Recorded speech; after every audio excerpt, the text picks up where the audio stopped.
सार मैं हूं हिमांशु द्विवेदी और स्वागत है आपका हमारे खास कार्यक्रम चर्चा में। चर्चा के तहत आज का विषय कोई बहुत चौंकाने वाला नहीं है। सुबह से जिस प्रकार का घटनाक्रम है उसके हिसाब से सारे दर्शकों को अनुमान है कि आज हम बात किस विषय के संदर्भ में। बिल्कुल हम बात करेंगे ईडी के संदर्भ में, जहां कांग्रेस के पूर्व अध्यक्ष और भावी अध्यक्ष भी संभवतः राहुल गांधी पेश हुए।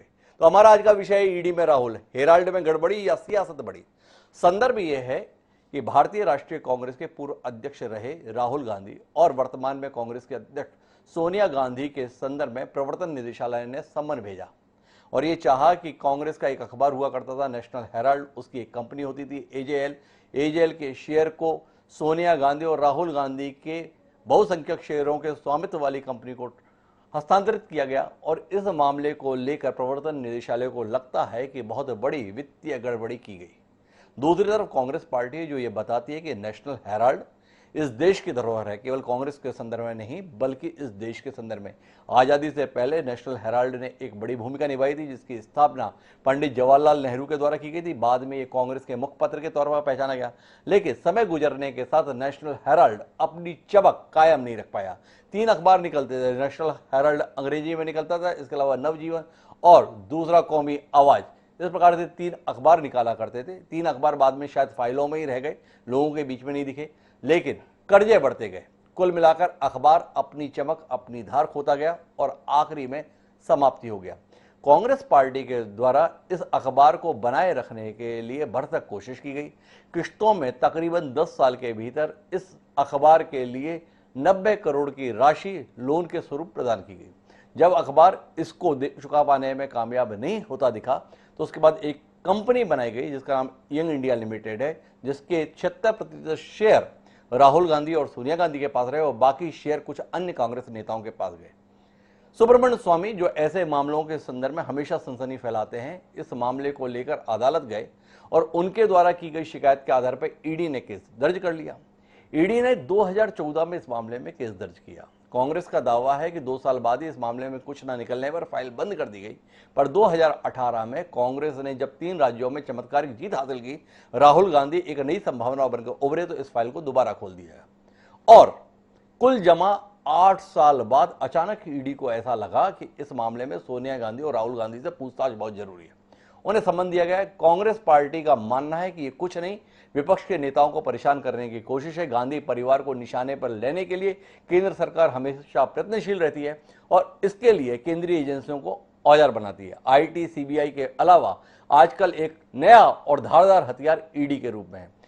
तो इसी कारण से आज कांग्रेस ने पूरे देश में प्रदर्शन किया। ईडी के जितने कार्यालय हैं उन पे बाहर प्रदर्शन किया गया। दिल्ली में बड़े पैमाने पर प्रदर्शन किया गया। दिल्ली पुलिस ने इस प्रदर्शन की इजाजत नहीं दी, फिर भी प्रदर्शन हुआ, दमदारी से प्रदर्शन हुआ। मल्लिकार्जुन खड़गे, दिग्विजय सिंह समेत तमाम नेता घसीटे गए, गिरफ्तारी में लाए गए। यहां तक कि भूपेश बघेल और अशोक गहलोत के संदर्भ में भी गिरफ्तारी दर्शाई गई। तो कुल मिलाकर आज हम समझने की ये कोशिश करेंगे कि क्या केंद्र में स्पष्ट बहुमत की सरकार वाकई कांग्रेस पार्टी और गांधी परिवार से इतनी डरी हुई है जिसके चलते ये कार्रवाई की है, या परिवार की विरासत के नाम पर गांधी परिवार के इन 2 लोगों ने, जिनका नाम राहुल गांधी और सोनिया गांधी है, एक हेराफेरी की और अपने परिवार की विरासत और कांग्रेस की आड़ लेकर अपने किए हुए पे पर्दा डालने की कोशिश है।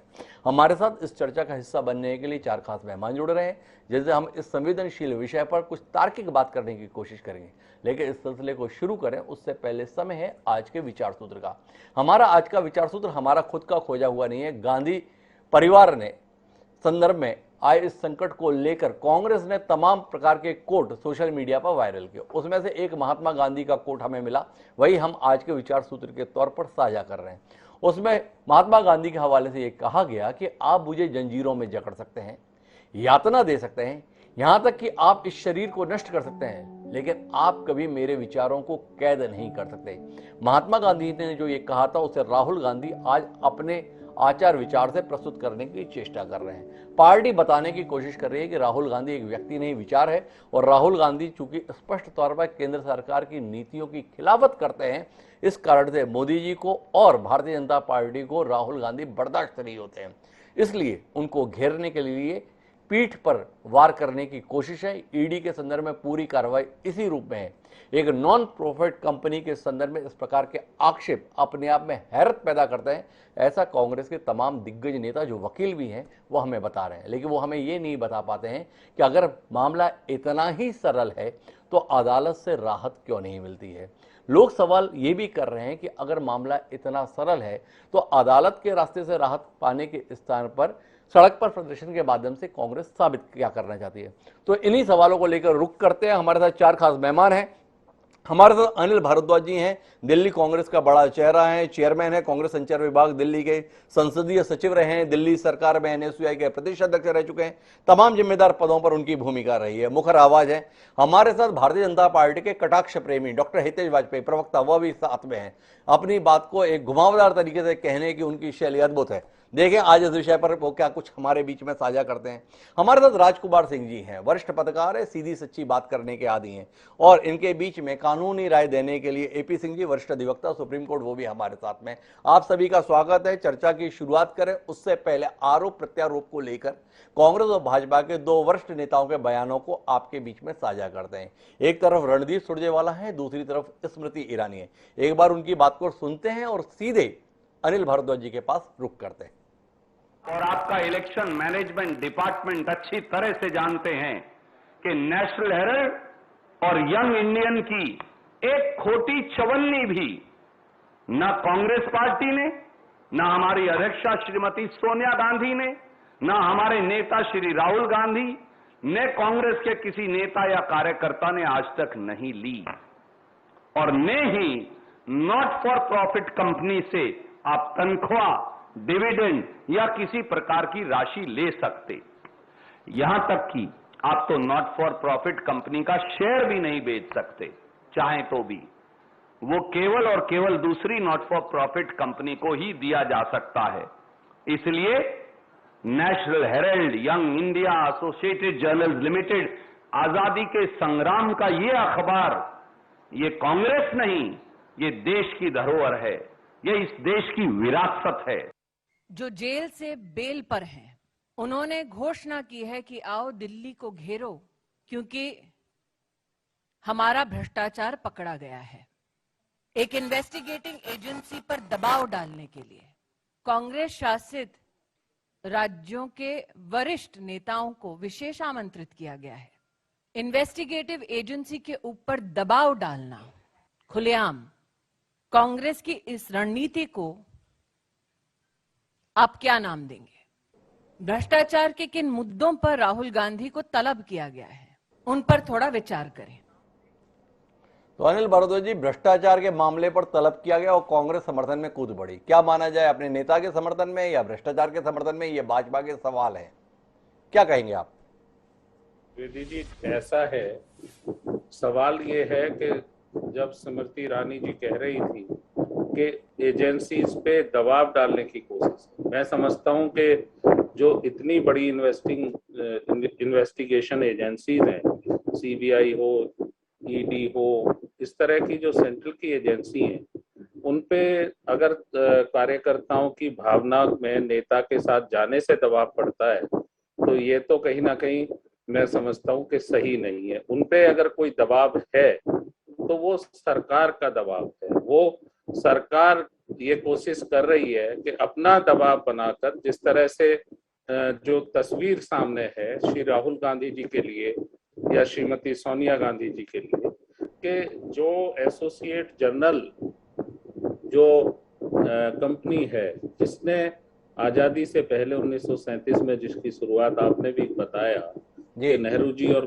दूसरे हमारे कांग्रेस के नेताओं ने उसमें शेयर होल्डर होके की थी, आज जो यंग इंडिया में उसका ट्रांसफर हुआ है, सत्य ये है कि जिस तरह से लंबे समय से वो 3 अखबार, नेशनल हेराल्ड हो, नवजीवन हो या कौमी आवाज हो, आज प्रिंट मीडिया में बहुत दिक्कत है अखबार चलाने में, लोग उसको महसूस करते हैं। तो उसको किस तरह से उस आवाज को जिंदा रखा जाए जो देश की आजादी की आवाज बनी, वो सिर्फ कांग्रेस की धरोहर नहीं है, सत्य है कि वो धरोहर इस देश की धरोहर है।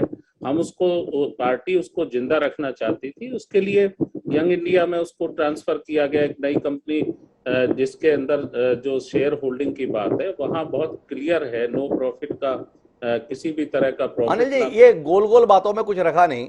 आप लोग नेशनल हेराल्ड को जिंदा रखना चाहते थे, तो यंग इंडिया में ट्रांसफर करके क्या होने वाला था? आप थोड़ा सा इस पे हमें रोशनी देना। क्या ऐसी आफत आन पड़ी कि एजेएल के स्थान पर एक नई कंपनी बनाई गई, जिस कंपनी के 76% शेयर गांधी परिवार के पास में है, जो भाजपा का सवाल है? क्या ऐसी नौबत आई? मतलब इससे नेशनल हेराल्ड क्या बच गया? नेशनल हेराल्ड आज निकलता नहीं है, तो आपकी कोशिशें सफल कहां रही? कांग्रेस पार्टी इतना पुराना राजनीतिक दल जो यहां पे भावावेश में बातें कह रहा है कि ये देश की धरोहर है, धरोहर को तो आपने खत्म कर दिया। कोई नेशनल हेराल्ड निकलता नहीं, तो इस नाकामी के लिए भी कुछ कहिए। खत्म नहीं करा है। आप देखिए कि आज भी अखबार जो निकल रहे हैं जी। वो अखबार, हमारी लगातार ये कोशिश है, हमारे जो कार्यकर्ता, हम जैसे जो कार्यकर्ता हैं, उसकी सालाना एक फीस उसकी देते हैं जिससे कि वो अखबार चल सकें, जिसके लिए लगातार कांग्रेस का एक एक कार्यकर्ता प्रयासरत है। ये कहना कि जन भावना, जो हमारे कार्यकर्ता की भावना है अपने नेता के साथ, वो दबाव बनाने की कोशिश है, ये हास्यास्पद है। जहां तक एजेंसियों पे दबाव की बात है, सरकार दबाव बना रही है। जिस तरह से इस्तेमाल किया जा रहा है, सत्ता का दुरुपयोग करके एजेंसियों का दुरुपयोग किया जा रहा है, वो सारा देश देख रहा है। उसमें मैं कहूंगा कि बहुत कुछ कहने की आवश्यकता भी नहीं है। सब लोग नहीं, बहुत कुछ कहने की जरूरत है अनिल भारद्वाज जी। अगर मामला इतना साफ सुथरा है, अगर मामला यही है कि सरकार या एजेंसी इरादतन बुरी नीयत के साथ, बुरी भावना से राहुल गांधी और सोनिया गांधी को परेशान करने की कोशिश कर रही है, तो इतने बड़े बड़े वकील आपके पास हैं, क्या देश का कानून संरक्षण देने के लिए पर्याप्त नहीं है? क्यों आपको वहां से राहत नहीं मिल रही है? और आज इस प्रदर्शन के माध्यम से क्या बताने की चेष्टा की है कि क्या आपका कानून पर भरोसा नहीं है, इसलिए आप चाहते हैं कि बड़े आदमी के ऊपर एजेंसी हाथ न डालें, और अगर हाथ डालेंगे तो हम सड़क पर उतर जाएंगे? क्या बताने की कोशिश है? कांग्रेस का संविधान में हमेशा भरोसा था, भरोसा है और भरोसा रहेगा। लेकिन विधि पूर्वक, विधि और विधान और संविधान के शासन कांग्रेस ने इतने साल अगर शासन किया, तो क्या कभी आपको कमजोर होती नजर आई डेमोक्रेसी या संविधान को? कहीं आप कमजोर होते हुए देख रहे हैं? आज जो हालात है, आज अगर हमारे नेता को इसलिए समन किया जाता है कि वो यंग इंडिया में डायरेक्टर हैं, क्या उन्होंने किसी एक पैसे का लेन देन किया है? क्या कोई सैलरी वहां से लिया है? कोई प्रॉफिट यंग इंडिया से उन्होंने लिया है? तभी तो आप कह सकते हैं ना। अगर हमारे कार्यकर्ता को ये लगता है कि हमारे नेता को सरकार के दबाव में एजेंसियों का दुरुपयोग करके तंग किया जा रहा है, तो कार्यकर्ता की भावना है, कार्यकर्ता सड़क पे आएगा। कार्यकर्ता निश्चित तौर पे अपना एसोसिएशन, तो कांग्रेस के कार्यकर्ताओं को लग रहा है कि उनके नेता को इरादतन टारगेट किया जा रहा है। कौन कर रहा है? वो भारतीय जनता पार्टी के नेतृत्व वाली केंद्र सरकार कर रही है। डॉक्टर हितेश वाजपेयी मेरे साथ में हैं। डॉक्टर हितेश वाजपेयी क्यों कर रहे हैं आप ऐसा? ये सवाल है। देश के इतने सम्मानित परिवार के साथ इस प्रकार की बदसलूकी करके क्या संदेश देना चाहते हैं? एक। दूसरा, कांग्रेस पार्टी अपने संस्थान को बचाने के लिए प्रयत्न कर रही है। दावा है कांग्रेस के तमाम नेताओं का कि सोनिया गांधी या राहुल गांधी एक खोटी चवन्नी भी इनमें से किसी कंपनी से कभी नहीं पाए और ना ही पा सकते हैं। एक नॉन प्रॉफिट ऑर्गेनाइजेशन के संदर्भ में इस प्रकार के सवाल उठाकर आप सिवाय कीचड़ उछालने के कुछ नहीं कर रहे हैं। दो। और तीसरी और महत्वपूर्ण बात यह है कि 2014 में दर्ज हुए केस के संदर्भ में 8 साल बाद सम्मन क्या साबित करता है? इस देश में वाकई कानून का राज है या कुछ और ही चल रहा है? पहली चीज तो सारा जो मसला है वो ईडी, सुप्रीम कोर्ट, उच्च न्यायालय और एक्यूज नंबर 1 सोनिया गांधी और एक्यूज नंबर 2 राहुल गांधी के बीच का है। हमारा उससे कोई लेना देना नहीं है। वकील साहब बैठे हुए हैं, बहुत अच्छे से जानते हैं जब अदालत में या इन्वेस्टिगेशन एजेंसीज अपना काम करती हैं तो वहां पे कोई राजनेता आके दूसरे दल का नहीं बैठ जाता है कि जो बयान लिखवा रहा हो या कुछ कर रहा हो। नंबर 3, आप देखिए, इसको समझिए। हमने भी इसको समझाया था, सब लोग समझने की कोशिश कर रहे हैं। तो कांग्रेस ही खाली समझदार है, हम लोग भी ये थोड़ा सा समझते हैं। सर, अब आजादी के बाद तो 5000 स्वतंत्रता संग्राम सेनानियों ने एक संस्था बनाई जी, उनका शेयर होल्डिंग था जी। वहां से चलते चलते चलते आप सोचिए, जैसे महात्मा गांधी की कांग्रेस कब जाके राहुल गांधी की होगी किसी की समझ में नहीं आया। ऐसे ही 5,000 स्वतंत्रता संग्राम सेनानियों की बनाई हुई संस्था और प्रॉपर्टी जब 5,000 करोड़ की हो गई तो वो 76% माँ बेटे की हो गई। 76%, कैन यू इमेजिन? जी 1,000 के आसपास उसके शेयर होल्डर रह गए हैं गज के। And the 76% ownership belongs to accused number 1 Sonia Gandhi, accused number 2 Rahul Gandhi. तो ये ओपन एंड शट केस है। दूसरी बात, आप बेनिफिट की बात कर रहे हैं कि साहब 50 लाख रुपए में यदि आपको 2,000 करोड़ की संपत्ति की मिल्कियत मिल रही है तो ये आपको ईडी को समझाना, हमें थोड़ा ना समझना था। जी भाई प्रॉपर्टी आपकी है और देश की है, जी देश की संस्था ईडी है देश की ओर से। आज हमारी सरकार है, कल आपकी हो जाएगी। 11-12 में हमारी वैसे भी सरकार नहीं थी जब ये केस शुरू हुआ, तभी बंद करा देते आप।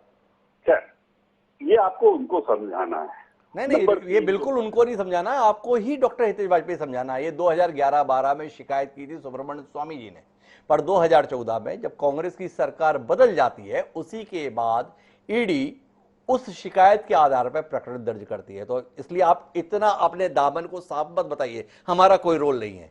अदालत के संदर्भ में सुब्रमण्यम स्वामी थे, पर ईडी जो केंद्र सरकार के अधीन एक एजेंसी है जिसकी स्थापना 1956 में हुई, भारत सरकार के वित्त मंत्रालय के अधीन है, बाकायदा केंद्र सरकार के दिशा निर्देशों के अनुसार काम करने वाली एक संस्था है। उसने जो प्रकरण दर्ज किया है वो 2014-15 में किया है, जब केंद्र में आपकी स्पष्ट बहुमत की सरकार आ जाती है। तो एक तो ये बात हुई। दूसरा, आपसे जानने में दिलचस्पी है डॉक्टर हितेश वाजपेयी जी, आपकी सरकार तो तत्परता से काम करने के लिए, त्वरित तरीके से काम करने के लिए ख्यात है। आप तो मतलब रात दिन काम करते रहते हैं। ये रात दिन काम करने के बाद भी 2014 में रजिस्टर्ड हुए केस के सिलसिले में 8 साल बाद सम्मन जाता है। 8 साल के अंदर तो व्यक्ति को सजा मिलने के साथ में बाहर आ जाना चाहिए, मतलब कोर्ट के जो प्रावधान हो उसके अंतर्गत। हमारे यहाँ ये सम्मन जा रहा है। इस कार्रवाई की, इस गतिशीलता के संदर्भ में भी डॉक्टर हितेश वाजपेयी जैसा गुणी प्रवक्ता हमारे साथ में कुछ टिप्पणी करे। मान लिया तो जाके ईडी को ठोक देना चाहिए, जी के वकीलों को खड़ा हो जाना चाहिए। वो कपिल सिब्बल ही भाग गए इनके जो केस लड़ रहे थे, हम क्या बताएं आपको। नहीं तो उनको जाके सुप्रीम कोर्ट में आज ही, जैसे आतंकवादियों के लिए नहीं 12 बजे खड़े हो जाते, जी जैसे अपने देशभक्त राहुल गांधी जी के लिए खड़े हो जाइए। बोलिए नहीं साहब 8 साल बाद आया, हम नहीं मानेंगे। जी भाई ये तो AP सिंह साहब बताएंगे कि ऐसा यदि होता है तो इसकी क्या प्रासंगिकता। तो ऑफ फॉर इट ना, वो फॉर द रिलीफ किसने रोका है? अच्छा, सम्मन हमने भेजा नहीं जी, हम चला नहीं रहे, हम केस में पार्टी नहीं है कहीं से कहीं तक जी, संवैधानिक दृष्टि से आपके सारे अधिकार हैं। करप्शन जो किया परिवार ने किया, या सड़क पे आपने पार्टी खड़ी कर दी। सैकड़ों पुलिस वाले देखो कैसे उनको बिठा बिठा के ले जा रहे हैं, खानों में चाय पिला रहे हैं, इसका खर्चा कौन देगा? जी भाई आप उनने क्या किया? अच्छा बताओ, पुलिस वालों का क्या दोष है? जी, आम जनता का क्या दोष है जो सड़क पे दस गए? दो मुख्यमंत्री इनके बच्चे, दोनों को उन्होंने दिल्ली बुला लिया। और आपको और मैं अच्छी बात बताऊं, इस कैमरे में रिकॉर्ड हुआ है, दिग्विजय सिंह मुख्यालय पहुंचे पार्टी के सब करने के बाद, बोले हाँ बताओ भाई कहाँ हाजिरी लगानी है मुझे। मतलब आप सोचिए, नामजद रूप से बुलाया गया आज सबको दिल्ली में हाजिरी लगाने के लिए। तो परिवार का करप्शन और पार्टी का प्रोटेक्शन, ये क्या है साहब? महंगाई के लिए आप सड़क पे आते, पेट्रोल डीजल की कीमतों के लिए आते, हमें अच्छा लगता था। भारतीय जनता पार्टी से लड़ लो, हमें अच्छा लगता है। ईडी से लड़के क्या मिलेगा? कल को मान लो सुप्रीम कोर्ट, हाई कोर्ट में इनका केस चला, तो आप हाई कोर्ट को घेर लोगे क्या जाके? सुप्रीम कोर्ट को घेर लोगे क्या जाके? क्यों? तो डॉक्टर हितेश वाजपेयी लगातार ये बताने की कोशिश कर रहे हैं, देखिए हम लोग बड़े मासूम लोग हैं, जो कुछ भी कर रहे हैं वो केंद्रीय एजेंसी कर रही है, कहां हम लोगों को जबरदस्ती लपेटे में लिया जा रहा है। और हम सब लगातार पत्रकार वार्ता में तो इसलिए कर रहे हैं राहुल गांधी, सोनिया गांधी और कांग्रेस के खिलाफ, क्योंकि कांग्रेस हमारे ऊपर आरोप लगा रही है कि ये सब हमारा किया धरा है। इतनी स्वतंत्रता के साथ काम कराया जा रहा है कि कोई एजेंसी कुछ भी काम करे केंद्र सरकार को पता नहीं होता है, ऐसा डॉक्टर हितेश वाजपेयी का कहना है। मान लेना चाहिए हमें। तो इसका उत्तर किससे लूं? राजकुमार सिंह जी मेरे साथ हैं, देश के वरिष्ठ पत्रकारों में शुमार हैं, उन्हीं से जानने की कोशिश करता हूं, क्या आप डॉक्टर हितेश वाजपेयी की इस मासूमियत के साथ हैं राजकुमार जी, कि वाकई केंद्र सरकार इन सारे मामलों में कहीं कुछ पिक्चर में नहीं रहती है, भाजपा की नीति और नीयत पर संदेह का कोई कारण नहीं है, और कांग्रेस के सर्वोच्च परिवार के द्वारा एक बड़े पैमाने पर करप्शन को अंजाम दिया गया है, और अब उसके नतीजे सामने आने वाले हैं, तो बौखलाहट है, चिड़चिड़ाहट है, किसियाहट है, जिसका कारण से पूरी पार्टी को सड़क पर खड़ा कर दिया गया। मानसू जी, जी मेरा मानना है कि जो अभी तक कानूनी प्रक्रिया इस मामले में सामने आई है, जी उसमें जो सवाल उठते हैं, ये तो नहीं कहूंगे वो निष्कर्ष है या कोई निर्णय है, उससे ये लगता है कि कुछ तो गड़बड़ है। जी अगर बार बार अदालत भी कह रही है कि जांच बनती है, जांच का मामला बनता है, तो कहीं कुछ तो ऐसा हुआ है जो नियम कानून प्रावधानों के प्रतिकूल है। जी अब वो क्या गड़बड़ है, जाहिर सी बात से जांच से पता चलेगी। जी दूसरी बात, हमारी व्यवस्था की विडंबना यह है कि हम कानूनी और राजनीतिक मामलों में घालमेल करने लगते हैं, जी और ये पहली बार नहीं है, हम अतीत से देखते आ रहे हैं। कमोबेश सत्ता में रहने वाले सारे दल इस तरह के हथकंडे अपनाते भी रहे पहले। दूसरा,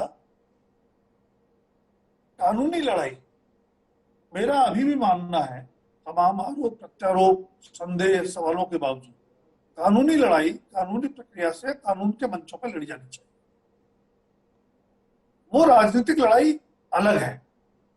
राजनीतिक लड़ाई लड़ने के लिए बहुत सारे मुद्दे, तो अगर राहुल गांधी को ईडी ने सम्मन किया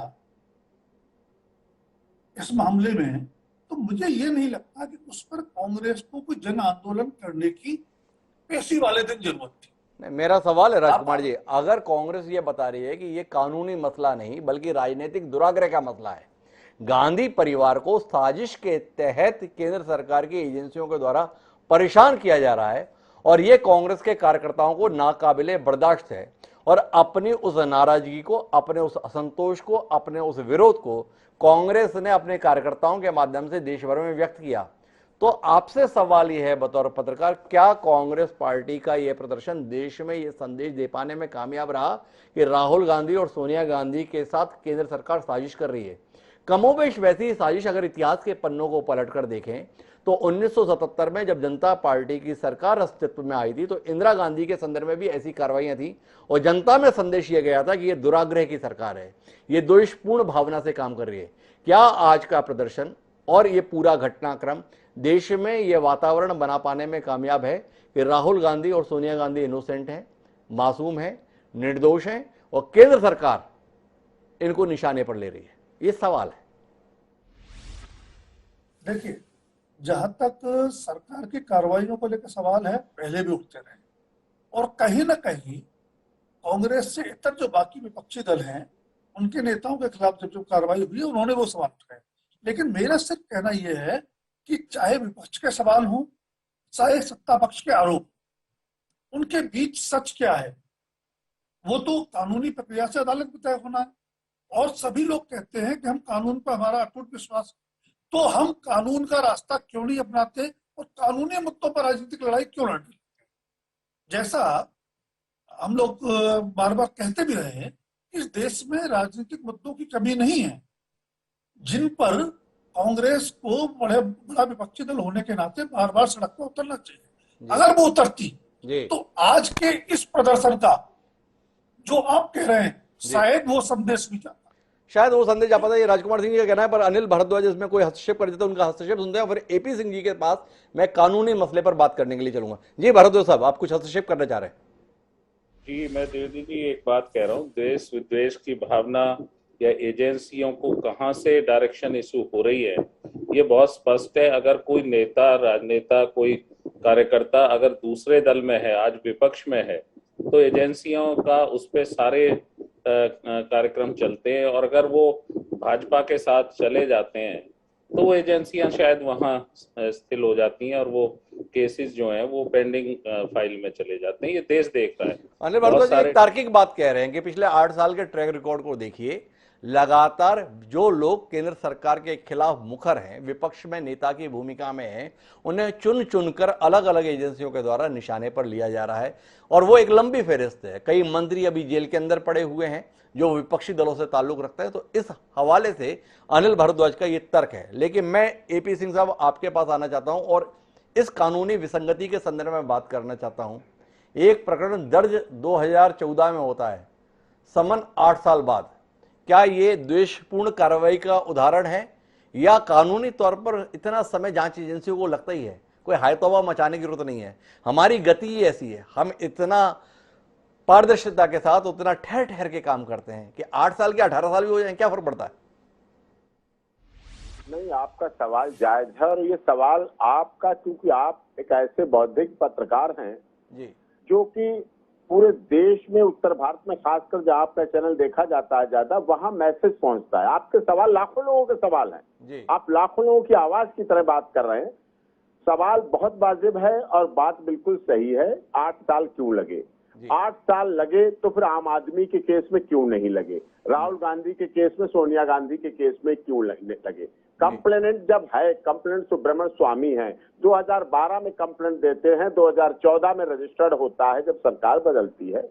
उसके बाद होता है 50 लाख से 2000 करोड़ बनने की बात आती है। ये ऐसी कौन सी मशीन जो 50 लाख रुपए थे उस समय लगाए गए और 2000 करोड़ हो गए?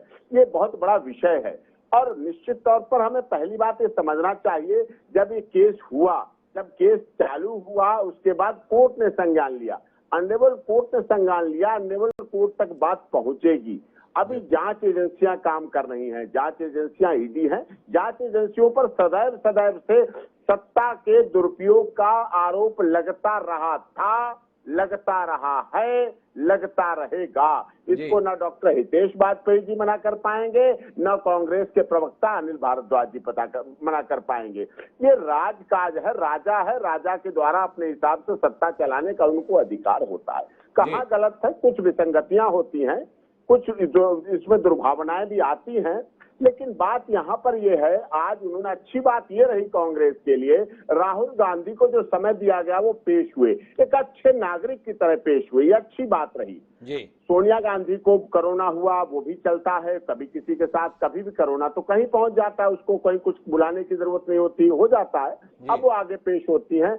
बेटा माँ के पास मिलने जाए, स्वाभाविक है, जब माँ बेटा बेटी तीन ही लोग हैं परिवार में तो कौन मिलने जाएगा साहब? वो तो मिलेंगे, परिवार होता है, माँ बेटा बेटे, दर्द का दर्द होता है। अब मोदी जी जाते हैं मिलने माँ से, अच्छी बात है, योगी जी जाते हैं, लोग उस पर सवाल करते हैं, तो माँ बेटे तो मिलना होता है। केस हो, बुरा वक्त होता है, कोर्ट कचहरी थाना, काला कोट, खाकी कोट, सफेद कोट, ये 3 कोट ऐसे हैं जब जिनमें व्यक्ति जाता है तो उसके साथ लोगों की सिंपैथी, उसके परिवार की सिंपैथी बढ़ती है और लोग मिलते हैं। ये भी बात ठीक हो गई।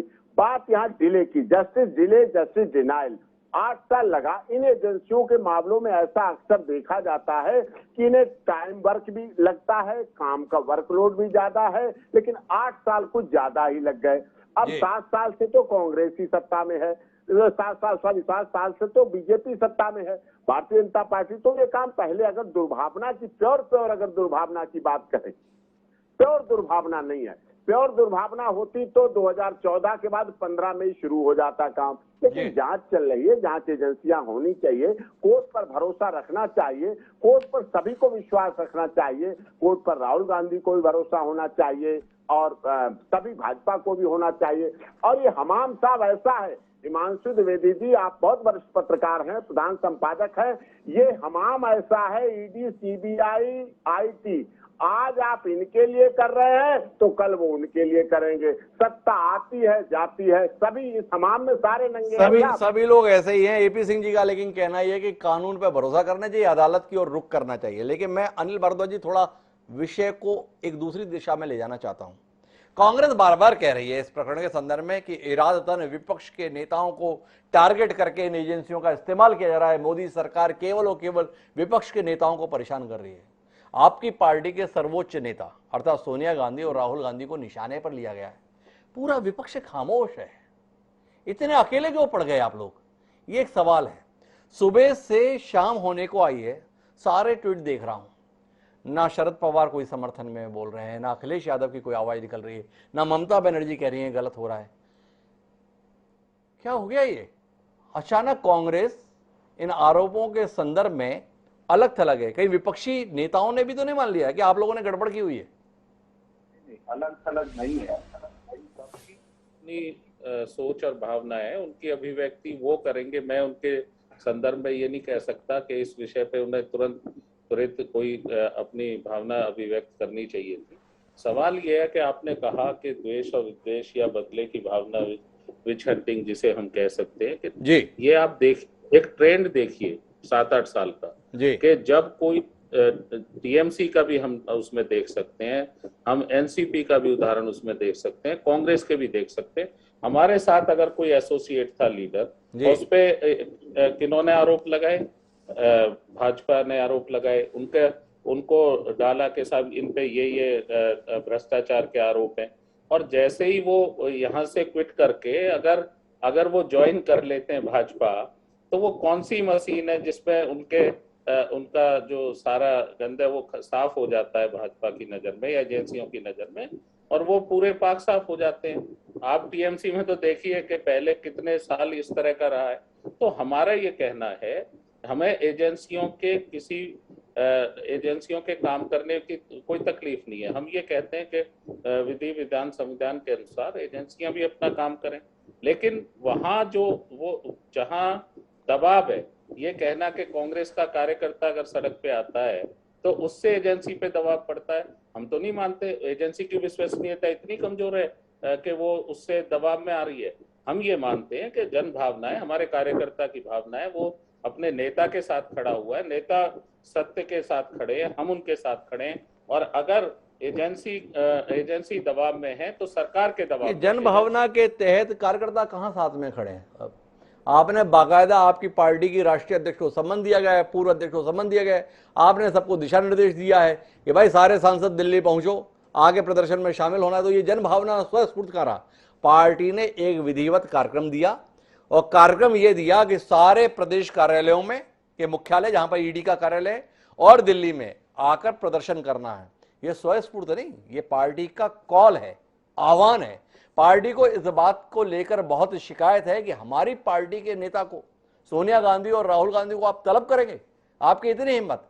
पर आपसे जानना ये चाहता हूं अनिल भारद्वाज जी कि अगर आप वाकई संविधान में भरोसा रखते हैं, अगर इस देश की कानून व्यवस्था में आपका यकीन है, तो क्या आप मानते हैं कि इस देश के कानून को व्यक्ति के अनुसार अलग अलग देखना चाहिए, राजा और रंग के संदर्भ में अलग व्यवहार करना चाहिए, राजा और रंग के लिए न्याय अलग होना चाहिए? इस देश में अगर आक्षेप हैं तो उसकी प्रक्रिया राहुल गांधी हो या कांग्रेस का आम कार्यकर्ता, समान रूप से होना चाहिए। या आपको ये बुरा लग रहा है, नहीं राहुल गांधी से अगर बात भी करनी है तो ईडी के लोग जाके मिले, बुला कैसे लिया, यह कर रहा है आपको?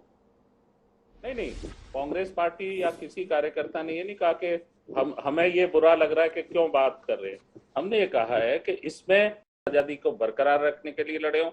गांधी परिवार का इतिहास है, गांधी परिवार ने इस देश के लिए बलिदान दिया। गांधी परिवार, नेहरू परिवार ने अपनी निजी प्रॉपर्टियां इस देश के आजादी की लड़ाई में लगाई हैं। उन्होंने कभी फाइनेंशियल फायदे, ये दूसरों की प्रॉपर्टियों की जरूरत नहीं है। अगर वो अपनी प्रॉपर्टियों को लोगों के लिए समर्पित कर रहे थे, जनता और देश के लिए, वो किसी और की प्रॉपर्टी से क्यों फायदा उठाएंगे? ये तो अखबार है, अखबार को पार्टी चलाना। आपकी दलील बहुत जबरदस्त है अनिल भारद्वाज साहब। मोतीलाल नेहरू, उन्होंने अपना भवन उस दौर में कांग्रेस पार्टी और देश के लिए दे दिया, स्वराज भवन जिसे कहते हैं। पंडित जवाहरलाल नेहरू, उन्होंने अपनी पूरी संपदा जो है देश के लिए दे दी, आनंद भवन को हम जिसे जानते हैं।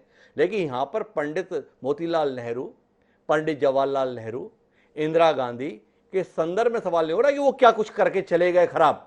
बात हो रही है कि जिनके पास ऐसी उत्कृष्ट विरासत थी, जिन्होंने अपनी संपत्ति भी देश और पार्टी के लिए समर्पित कर दी, आज उन्हीं के उत्तराधिकारी इस सवाल के कटघरे में हैं कि उन्होंने पार्टी की संपत्ति को, पार्टी की धरोहर को निजी संपत्ति में तब्दील करने की कोशिश की।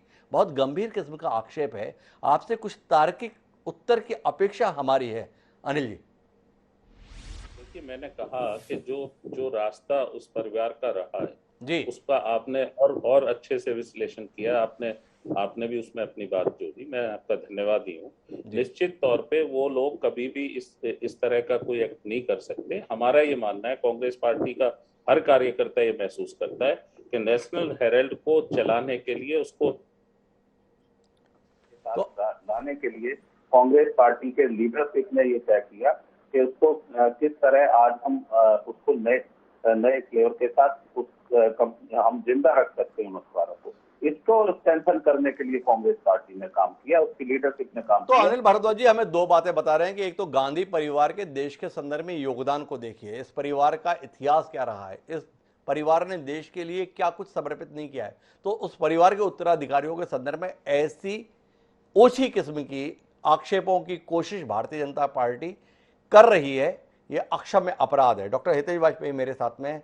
हितेश जी, शर्मिंदगी महसूस नहीं हो रही? जिस परिवार का इतना समर्पण देश के संदर्भ में रहा है, आज उस परिवार को ऐसे ऊंचे आरोपों के संदर्भ में आप सड़क पर लाने की कोशिश कर रहे हैं और मासूमियत के साथ कह रहे हैं कि देखिए हमने क्या किया है, और इससे ज्यादा क्या करना चाहते हैं?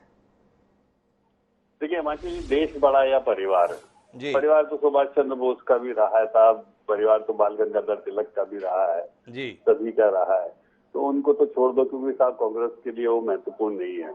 जी और मैं यदि देखो साहब, बुरा लगेगा आपको, लेकिन मैं थोड़ी सी सच्चाई आपको बता दूं कि आनंद भवन दिया आपने, तो आपने पूरी कांग्रेस तो ले ली साहब, पाकिस्तान बना दिया, सब कर दिया, सत्ता ले ली। और आप सोचो, नेहरू परिवार है, वो गांधी तो है ही नहीं। कौन गांधी है? अच्छा तो आप बताइए साहब। इंदिरा जी के पतिदेव का नामकरण गांधी जी के नाम से हुआ है, वो गांधी नहीं थे, फिरोज खान साहब थे। तो उल्टा है, बल्कि इन्होंने फिरोज खान साहब का नाम सत्ता के लिए छोड़ दिया। खैर अपन उस डिबेट में नहीं जाते हैं, पर देखिए आप सब कुछ कर लेते हैं फिर भी जाते नहीं है जी। यही कमाल का काम आप करते हैं, मतलब कमाल है आप।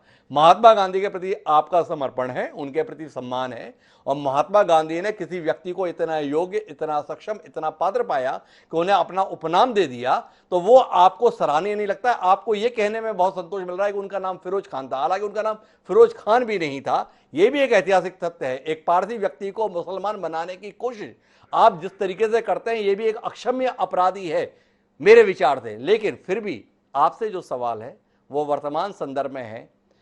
राहुल गांधी और सोनिया गांधी के संदर्भ में कांग्रेस की बचाव में दलील यह है हितेश जी कि उन्होंने एक ऐसी संस्था बनाई जो नॉन प्रॉफिट ऑर्गेनाइजेशन है, अर्थात जिसका कोई लाभ निजी तौर पर उन्हें मिल ही नहीं सकता, फिर भी उन पर आक्षेप है कि उन्होंने कदाचार किया। इसी को लेकर सवाल है, इस पर कुछ कहना चाहेंगे आप?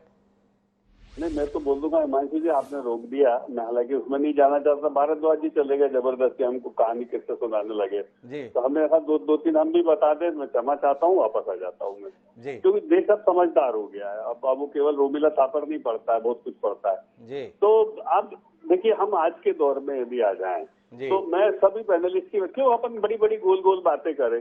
चलो ठीक है, चलो इस देश में अपन तय कर लेते हैं कि भाजपा की सरकार होगी तो हम कांग्रेस के घोटाले सामने लाएंगे, और भैया हम तो खुला निवेदन है, कांग्रेस की बन जाए तो हमारे ले आना।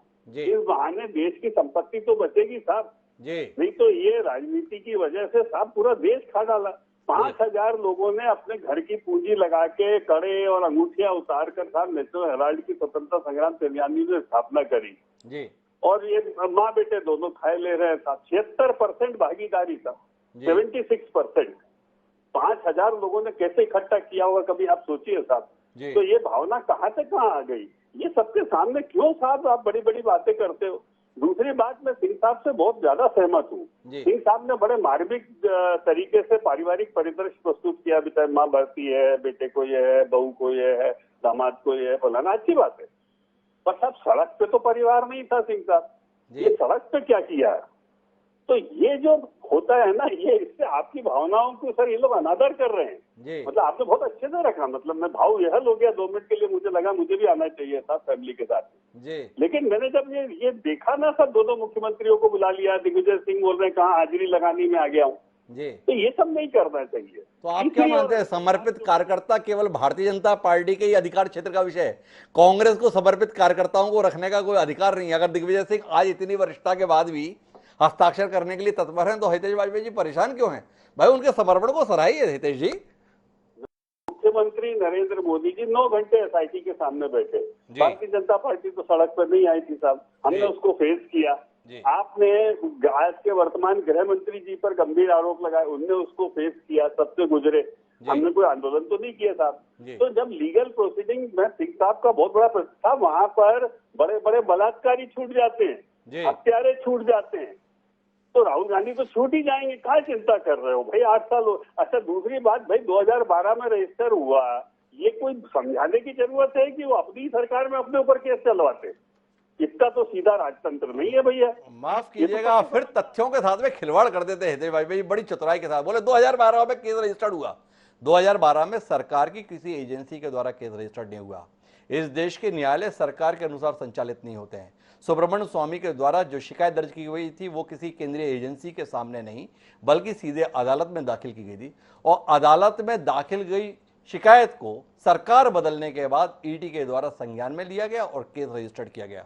तो इसी के कारण से कांग्रेस को यह मौका मिल रहा है कि वो ये बताए कि राजनीतिक दुर्भावना के तहत इरादतन ये कार्रवाई की जा रही है। बहरहाल मैं चर्चा को आगे बढ़ाता हूं और राजकुमार सिंह जी के पास में जाना चाहता हूं प्रदर्शन को लेकर।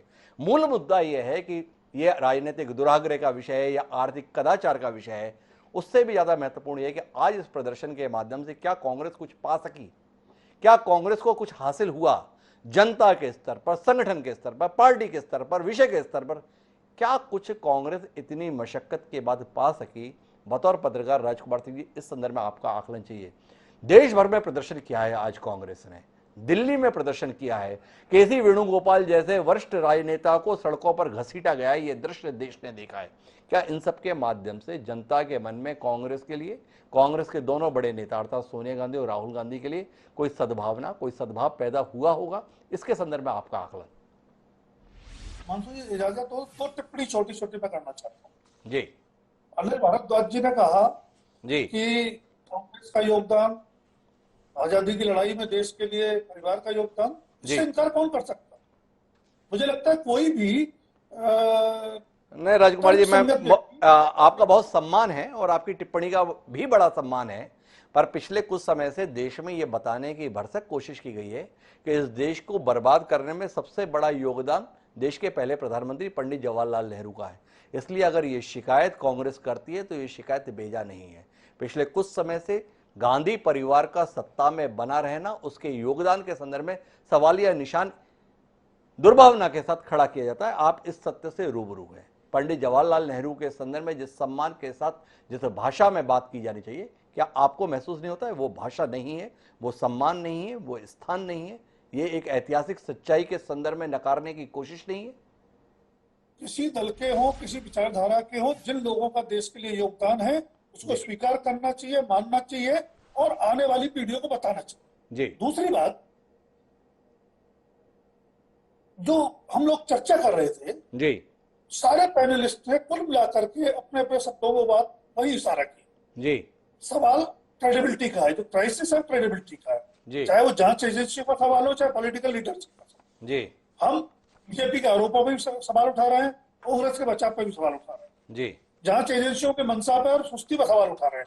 कहीं ना कहीं क्रेडिबिलिटी के क्राइसिस के कटघरे में पूरा सिस्टम खड़ा है। दूसरी बात मैं जरूर कहना चाहूंगा, जो आपने भी मेंशन किया अभी, ये मामला डॉक्टर सुब्रमण्यम स्वामी की याचिका से सतह पर आया जी, या कानूनी प्रक्रिया में आया, और जैसा जो भी लोग सुब्रमण्यम स्वामी को जानते हैं वो ये मानते जरूर होंगे कि वो व्यक्ति किसी के कहने से संचालित नहीं होते जी, और तब तक वो भारतीय जनता पार्टी में भी नहीं थी जी। और भारतीय जनता पार्टी के कुछ नेताओं के बारे में भी उनके कैसे विचार हैं वो हम सबसे छुपे नहीं है। अब मैं आता हूं आपके सवाल जी। इसमें कोई दो राय नहीं है कि आज के प्रदर्शन के पीछे कांग्रेस की मंशा जो भी रही, जी, परिवार के साथ एकजुटता रही हो, नेतृत्व के साथ एकजुटता रही हो, लेकिन पॉलिटिकल कल्चर ये कहता है कि आज के प्रदर्शन से कम जो जड़ कांग्रेस हमको नजर आ रही थी पिछले 1-1.5 साल से, हम लोगों ने चर्चा भी की, किसी मुद्दे पर सड़क पर नहीं उतरती, उसमें एक उत्साह का संचार तो हुआ है। जी। ये उत्साह का संचार नेतृत्व के प्रतिष्ठा के प्रदर्शन के दबाव में हुआ हो, जैसे भी हुआ हो, जी। अगर ये संचार बना रहता है तो निश्चित रूप से कांग्रेस को अपने कार्यकर्ताओं को मोबिलाइज करने का मौका मिलेगा। तो बड़े महत्वपूर्ण टिप्पणी राजकुमार सिंह जी की कि अगर नेता पर प्रहार हुआ है तो कार्यकर्ताओं के अंदर विरोध के चलते एक उत्साह का संचार हुआ है। कम से कम कांग्रेस अपने नेताओं के संदर्भ में उठने वाले सवाल का जवाब देने के लिए कार्यकर्ताओं को सड़क पर ला पाई, ये कांग्रेस की एक बड़ी सफलता के तौर पर देख सकते हैं। लेकिन मैं एक सवाल और राजकुमार सिंह जी आपके पास लेना चाहता हूं और फिर एपी सिंह जी के पास आऊंगा। क्या ये प्रदर्शन राहुल गांधी और सोनिया गांधी को सम्मान देने के चलते है, या आप महसूस करते हैं कि सम्मान की अगली कड़ी गिरफ्तारी के तौर पर ईडी की कार्रवाई में अमूमन देखने को मिलती है? पी चिदंबरम का उदाहरण हमें मिला नहीं है। क्या संभावित कदम से अपने नेताओं को बचाने की मंशा के मद्देनजर ये प्रदर्शन किया गया। ये देखो, संबंध तक तो ठीक है, इससे आगे कोशिश मत करना, हमारे नेताओं के संदर्भ में करोगे तो ठीक नहीं होगा। क्या ये संदेश देने की कोशिश आपको इस प्रदर्शन में दिखती है? क्योंकि एजेंसियां केवल संबंध से थोड़ी रुकती हैं, पूछताछ और पूछताछ के बाद गिरफ्तारी, एक आशंका तो रहती है। हिमांशु, ये अतीत का अनुभव है, 20 नवंबर का आपने उल्लेख कर दिया जी उससे आशंका जरूर बलवती होती है कि बात संबंध पर रुकेगी नहीं। जी तो कांग्रेस उसी आशंका को दरकिनार करने के लिए राजनीतिक रूप से आक्रामक होने का संदेश दे रही है। मुझे लगता है राजनीतिक दल के तौर पर यह उसका दायित्व भी है और उसको इसका अधिकार भी तो है। एक भविष्य की आशंका को लेकर कांग्रेस पार्टी के द्वारा एहतियातन कदम भी इसे मान सकते हैं, जो आज प्रदर्शन के माध्यम से संदेश दिया गया है कि पूछताछ तक तो मामला ठीक है, पर इससे ऊपर जाने की कोशिश हुई तो मामले को और गंभीर स्वरूप प्रदान किया जाएगा। ये शायद एक चेतावनी आज के प्रदर्शन के माध्यम से दी। लेकिन इसके कानूनी पहलू के संदर्भ में मैं जानना चाहता हूं एपी सिंह साहब, और आपसे जानना ये चाहता हूं, जो दलीलें कांग्रेस के द्वारा हैं, ईडी के द्वारा सम्मन है, इसका अगला कदम कानूनी दृष्टि से क्या है? क्या गिरफ्तारी या उससे पहले कानून के रास्ते जमानत? नहीं, देखिए दोनों रास्ते हैं। जब जांच एजेंसी बुलाती है, सम्मन देती है, चाहे सीबीआई हो, आईटी हो, ईडी हो, बड़ी एजेंसियां हैं, विश्वास करने योग्य जांच एजेंसियां हैं। हमारे संवैधानिक संरचना में, संवैधानिक ढांचे में, गणतांत्रिक रूप में इनको अधिकार दिए गए हैं। उन्होंने बुलाया और कांग्रेस का विरोध करना भी जायज है, उनका नेता है, कभी प्राइम मिनिस्टर मेकर रहा है परिवार, तो उनको विरोध करेंगे। और विरोध नहीं करेंगे तो आजकल सोशल मीडिया पे भी दिखाना होता है, हमने विरोध किया, न्यूज चैनल को भी दिखाना होता है, और राज्यसभा भी सीटें जानी, एमएलसी भी जानी, आगे के चुनाव भी बनने हैं, सब चीजें होनी है, वो तो करना उनका जायज था। लेकिन जो सबसे बड़ी बात यह है, जो आपका सवाल है कि अगला कदम क्या होगा। अगला कदम निश्चित तौर पर, अगर जांच एजेंसी सेटिस्फाई नहीं होती है, एक्यूज तो वो हैं, मुल्जिम तो बन गए, अगर उनके उससे सेटिस्फाई नहीं होती है तो वो फिर इंट्रोगेशन की अवधि को बढ़ाते हैं। उन्हें लगता है जो जिसको बुलाया गया, नोटिस जिसको दिया गया नोटिस, उसको गुमराह कर रहा है, बात को घुमा फिरा रहा है, सही नहीं बता रहा है, तो फिर कस्टोडियल इंट्रोगेशन की जरूरत पड़ती है। अगला स्टेप होता है कि वो हम कस्टोडियल इंट्रोगेशन करें, ये नहीं हमें बता रहे हैं। लेकिन मैं समझता हूं यहाँ पर क्या ईडी सोच रही होगी, क्या अभी बात ये नहीं आती, अभी सोनिया गांधी जी से पूछताछ होनी है, कोरोना उनका सही होगा, ये जुड़ा हुआ मामला है, एक व्यक्ति का मामला नहीं है। इसमें अभी कुछ की दुखद मृत्यु भी हो गई, कुछ लोग थे। अब जस्टिस डिनायल का यही दुखद पहलू भी है कि न्याय in the interest of justice delay और जस्टिस डिनायल का एक अनुभव तो यह है कि इस मामले में 2 और आरोपी थे, एक का नाम था मोतीलाल वोरा, दूसरे का नाम था ऑस्कर फर्नांडिस। केस चलता रहा और दोनों ही ये दुनिया छोड़कर जा चुके हैं। तो इस प्रकरण के संदर्भ में एजेंसी किस तरीके से कार्रवाई कर रही है, ये भी सवाल के दायरे में है। पर मैं आखिरी टिप्पणी के लिए अनिल भारद्वाज जी आपके पास वापस रुक कर रहा हूं। एजेंसियों की जो कार्य की पद्धति है, प्रक्रिया है, उसमें केवल समन से बुलाकर पूछताछ करना ही नहीं, बल्कि अगला कदम गिरफ्तारी के संदर्भ में भी लोग आशंका जता रहे हैं। आप केवल सड़क के रास्ते से ही समाधान खोजेंगे या अदालत की ओर रुख करेंगे और कोशिश करेंगे अपने नेताओं के संदर्भ में अदालत से राहत पाने की? आज कटाक्ष किया था स्मृति ईरानी ने, जेल से बेल पर हैं राहुल गांधी, आगे का कदम? है, मैंने कहा कि वो राजनीतिक कार्यकर्ताओं की भावना को पार्टी के साथ दिखाने का जो जज्बा था, उसको भी उन्होंने कह दिया कि एजेंसियों पे दबाव बनाने की बात है। हमने कहा कि एजेंसियों पे अगर इससे दबाव बनता है तो उनकी जो विश्वसनीयता है वो कमजोर मान रही है सरकार, उनकी विश्वसनीयता को माने। हम तो कह रहे हैं कि जो ईडी का समन है, कांग्रेस पार्टी उसका लीगली भी जो भी उसके विषय में जो हमारे लीगल राइट्स हैं उनका भी अपनी जगह इस्तेमाल करेगी। और निश्चित तौर पे ये कहना, हम तो ये मानते हैं कि हमारे नेता बिल्कुल इसमें बहुत क्लियर होके आएंगे, बहुत साफ है, इसमें किसी तरह का कोई लेन देन नहीं है, किसी तरह का कोई भ्रष्टाचार नहीं है। ये कहीं ना कहीं जो सरकार है उसकी नीयत पे सवाल है, सरकार की नीयत एजेंसियों का इस्तेमाल करके। एक और सवाल आपसे लेना चाहूंगा, इस कार्यक्रम का आखिरी सवाल अनिल भारद्वाज जी। राहुल गांधी को बुलाया, पूरे देश में आपने प्रदर्शन किया, प्रदेश स्तर पर प्रदर्शन किया, दिल्ली में प्रदर्शन किया, क्या लगता है समाधान मिल गया? सोनिया गांधी को नहीं बुलाया जाएगा या सोनिया गांधी को बुलाया जाएगा और ये प्रदर्शन की कहानी को दोबारा दोहराया जाएगा? उन्होंने स्पष्ट किया है कि ना वो डरेंगे, ना दबेंगे, ना झुकेंगे। वो पाक साफ है, पाक साफ होकर आएगा। धन्यवाद। तो कुल मिलाकर पाक साफ है ये कह रहे हैं, लेकिन आप मेरा शायद सवाल नहीं सुन पाए अनिल भारद्वाज जी। मेरा सवाल था कि अभी सोनिया गांधी जी की पेशी की भी तारीख निर्धारित है 23। क्या अनिल भारद्वाज जी को उम्मीद है कि केंद्र सरकार या ईडी आज के प्रदर्शन से डरकर सोनिया गांधी की पेशी टाल देगी, या पेशी तो होगी तो वो अकेली आएंगी, या इसी प्रकार का एक बार फिर जनसमूह लेकर आप पहुंचेंगे, देश भर में प्रदर्शन करेंगे? क्या कुछ कांग्रेस की तैयारी है, इस संदर्भ में कोई स्पष्टता है? देखिए, कांग्रेस का कार्यकर्ता अपने नेता के साथ हमेशा तैयार था और तैयार है और तैयार रहेगा। इसमें भविष्य के सवाल के लिए कि हम किस तरह से उसको पेश करेंगे, मैं अभी कुछ कहने की स्थिति में नहीं हूँ, लेकिन निश्चित तौर पे हम अपने नेतृत्व के साथ खड़े हैं, अपनी नेता के साथ खड़े हैं, और सोनिया जी के साथ की पूरी मजबूती से देश भर का कांग्रेस का कार्यकर्ता खड़ा है। तो कुल मिलाकर अगर हम इस विषय के मर्म पे पहुंचे तो कुल मिलाकर केंद्रीय एजेंसी, कांग्रेस पार्टी और केंद्र सरकार तीनों की साख इस प्रकरण के चलते दांव पर लग गई है। समय रहते इसमें सच का सामने आना जरूरी है। अभी कुल मिलाकर वातावरण ये है कि एक तरफ कांग्रेस के प्रति सद्भाव रखने वाले लोग हैं जो ये मानते हैं कि केंद्रीय एजेंसी का इस्तेमाल केंद्र सरकार अपने राजनीतिक प्रतिशोध के लिए कर रही है। एक वर्ग है जो ये महसूस करता है कि कांग्रेस पार्टी अपने संगठन की आड़ में घालमेल करने वाले नेताओं को बचाने की कोशिश कर रही है। तीसरा सवाल इस संदर्भ में कि क्या वाकई केंद्रीय एजेंसी इतनी निष्पक्षता और तत्परता के साथ काम कर रही है जो उन्हें करना चाहिए? कुल मिलाकर सब तरफ सवाल हैं। इन सवालों के उत्तर समय रहते मिलना जरूरी है, नहीं तो आखिरी में नतीजा तो कुल मिलाकर यही निकलेगा कि 75 साल का लोकतंत्र आज भी स्वतंत्र रूप से कार्य करने में सक्षम नहीं है। न्याय के संदर्भ में किसी भी देश को आग्रही होना चाहिए।